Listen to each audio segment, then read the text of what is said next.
Balik lagi sama gue William di The Lazy Monday. Dan hari ini gue lagi di alam liar ya. Ini lihat ya, hijau-hijau, rumput gitu. Ada warga banyak gitu kan. Ngapain gue di luar hari ini? Hari ini gue mau nge-review sebuah produk yang gue pikir-pikir tuh cocok gitu untuk di luar gitu ya. Yaitu sebuah portable monitor yang sangat menarik ya. Portable monitor ini tuh kokoh dan cocok untuk dibawa keluar-keluar. Nah ini gue udah bawa portable monitornya. Ini merek Gojodok nih ya. Nih kenapa harus ada di tanah merah gini, biar berasa di luar banget gitu. Nih, gue coba masuk ke dalam game untuk ngasih lu lihat performa dari portable monitor ini ya. Sekarang gue udah masuk ke Cyberpunk 2077. Dimana ini game tuh sebenarnya bagus kalau dilihat dari dekat gini ya. Cuman gue nggak tahu di dalam kelihatan apa enggak. Karena ini adalah testing condition terburuk dari portable ini. Gue memulai video ini dengan membawa produk ini ke tempat yang paling tidak proper untuk diri dia ya. Yaitu tempat yang terang. Kenapa begitu? Karena secara spesifikasi, gue jelasin dulu ya. Monitor portable dari Gojodok ini, itu ukurannya itu 14 inci, 1080, dan punya nitsnya itu di 250 nits. Yang dimana itu sangat-sangat kurang kalau lu pakai untuk di outdoor. Karena kalau di outdoor itu menurut gue pribadi, baru berasa enak kalau ada di 300 sampai 350. Itu pun baru kelihatan tuh untuk si daerah-daerah gelapnya. Ini gua di Cyberpunk ada di tengah-tengah kota ya kalau lu lihat nih ya. Ini tengah kota di siang hari. Ini tuh salah satu scene yang menurut gua udah paling terang gitu dan masih belum terlalu kelihatan ya. Tapi kalau ngomongin dari secara spesifikasi dan juga dari desainnya, gua nggak ada masalah. Karena kalau dari desain ini kokoh banget, makanya gua ada di luar sini ya. Di tengah-tengah taman dan tanah liat ini tuh kokoh banget karena apa? Badannya itu, si bodinya itu dari aluminium coy. Aluminium dan tebalnya itu kalau di bagian bawahnya tuh sekitar di 2 cm dan bagian atasnya itu cuma 1 cm. Itu tipis banget. Tapi gue nggak pernah ngerasa ada bengkok atau apa karena gue pakainya cukup ngasal. Salah satunya ini kurang ngasal apa? Gue main di tanah gini ya. Ini kan bisa jatuh dan tempat ini tuh tidak proper untuk lu dudukin sebenarnya karena dia agak landai. Tapi gue pede karena ini monitor pasti nggak kenapa-napa. Di belakang, kalau di depan ya tetap lah, namanya juga monitor. Dan kalau ngomongin secara warna, sebenarnya ya ini standar lah, dia 72% lah secara game mode-nya ya. Untuk sRGB, jadi kalau untuk ngomongin konsumsi konten, ya nggak spesial-spesial banget, tapi setidaknya mengcover apa yang seharusnya ditampilkan. Walaupun ada tentunya, ada beberapa color banding di bagian tempat, beberapa bagian tempat. Tapi yang menarik kalau lo lihat dari setup gue ini, setup ini tuh bener-bener simple banget. Kenapa? Karena dia udah include 2 Type-C di samping kanannya, yang dimana satunya itu untuk display port ya, jadi itu Type-C display port ya, dimana itu udah termasuk si layarnya, termasuk untuk powernya juga untuk si monitornya. Jadi bener-bener satu kabel doang gua ke ROG Ally ini, tuh satu kabel doang untuk ke monitornya. Dan kalau gua mau ngecas ROG Ally-nya, gua nggak perlu bingung karena gua tinggal pass through power gua ke situ, ke monitor ini. Nanti dia akan sekalian ngecas ROG Ally gua. Canggih sih. Dan keluhan gue sih bagian belakangnya itu ada satu HDMI ya, mungkin akan dikasih lihat di B-roll. Itu tuh dia pakai mini HDMI yang dimana menurut gue pertama kabelnya nggak semua orang punya, dan kabel yang di-include sama si Gojodok itu pendek banget yang buat gue nanggung gitu. Harusnya gue lebih prefer agak tebel dikit tapi kasih gue full size HDMI, jadi gue bisa pakai kabel apa aja dan kapan aja.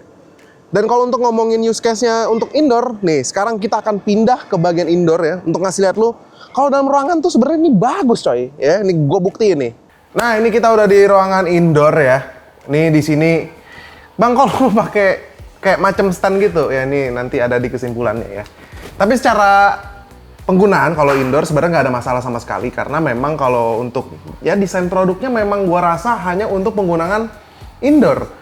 Karena dari nitsnya aja udah kelihatan gitu, dan ukurannya juga 14 inci. Karena kalau didesain untuk outdoor, mungkin kalau gue sebagai product manajernya ya mungkin ya, gue kan lebih prefer untuk ini tetap ada di 350 ke atas. Mungkin bare minimumnya akan gue hit 400 sampai 500 nits. Karena kenapa? Karena di luar itu kan nggak cuman jam 3 sore, jam 4 sore ya. Karena jam 12 siang tuh intens banget, dan mungkin aja gue akan bawa ini produk untuk meeting gitu contohnya di luar. Atau mungkin ngerjain kerjaan di cafe yang outdoor ataupun minimal ngadep kaca, itu kan jadinya susah untuk kelihatan kalau di bawah nits, di bawah 350 ya. Mungkin menurut gue sih minimal ada di 400. Terlebih lagi harganya itu ada di 1,4-an. Yang dimana dari segi harga ini bukan barang yang murah. Terlebih lagi ini portable monitor ini niche sekali secara penggunaan ya. Karena setelah gue pikir-pikir lagi, gue sendiri mungkin akan pakai ini cuma buat ngeliat baca chat gitu kalau di meja gue. Kalau keluar ya gue jadiin second monitor. Contohnya kalau lagi liputan, gue akan pakai dia sebagai second monitor kalau gue lagi ngedit atau segala macem. Tapi kalau untuk main game sendiri, ya ini sih nggak ada masalah untuk ngomongin input lag ya.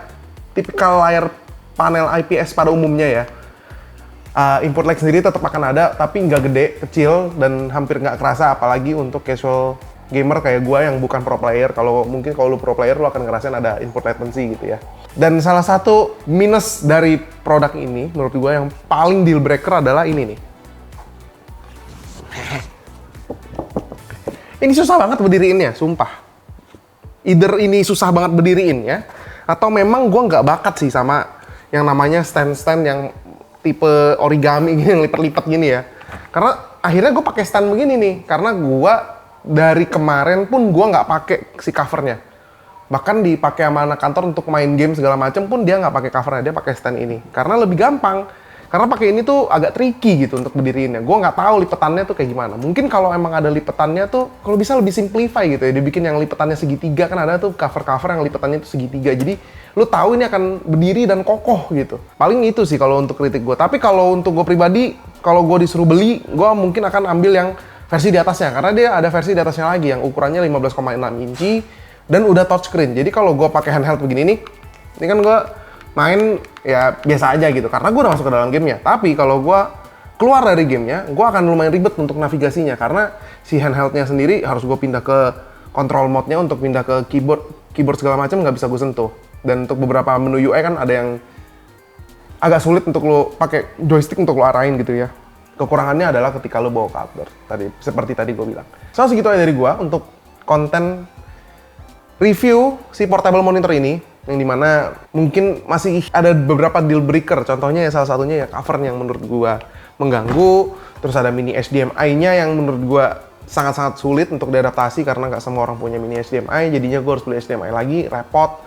Ya poin plusnya juga banyak. Salah satunya adalah Type-C yang ada dua itu, jadi gampang banget. Jadi gua bisa nyolok ini ke laptop dan laptopnya nge-charge dari Type-C-nya. Menurut gua sesuatu yang thoughtful lah untuk sebuah produk, karena ketika lu nyolok ini ke sini kan lu juga biar nggak makan port gitu kan.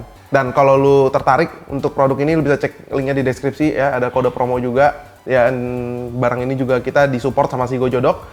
Dan kalau lu memang suka untuk kita nge-review barang-barang yang bisa dibilang nggak main dari setup ya, biasanya kita nge-reviewnya PC segala macem, ini kan lebih ke aksesorisnya. Lu bisa komen di bawah, nanti kita mungkin akan cari-cari lagi barang-barang yang bisa kita review sebagai aksesoris di setup kalian. Selanjutnya ya ini. So segitu aja dari gua. Kalau lu suka konten kayak gini, jangan lupa like, share, dan subscribe. Bisa komen di bawah untuk diskusi dan nanya-nanya segala macam. Kalau gue bisa jawab, gue akan jawab tentunya. Oh ya, Elden Ring, ya, ekonomik nih pastinya. Ya, nih kaos Elden Ring yang akan dirilis di Resin Cats, di Lazy Monday merch, ya. Elden Ring, keren sekali. Kalau kalian tertarik tentu, linknya ada di bawah. Tapi ini kayaknya pas gue pakai ini, gue nggak tahu ini udah naik apa belum produknya. Tapi yang pasti ada Elden Ring. Ntar lu cari aja, pantengin terus di Instagramnya Resin Cat. Gue lupa ini pas ini video naik udah ada apa belum produknya di Tokped. Tapi yang pasti lu udah lihat kaos Elden Ring, keren banget. Dan juga pas video ini naik, kita juga lagi ada event di MOI, eventnya MSI 20 tahunnya. Bisa langsung datang aja ke eventnya mereka, MSI 20 tahun. Apalagi ya, ya segitu aja sih ya. Ini segitu doang ya. Bye-bye guys.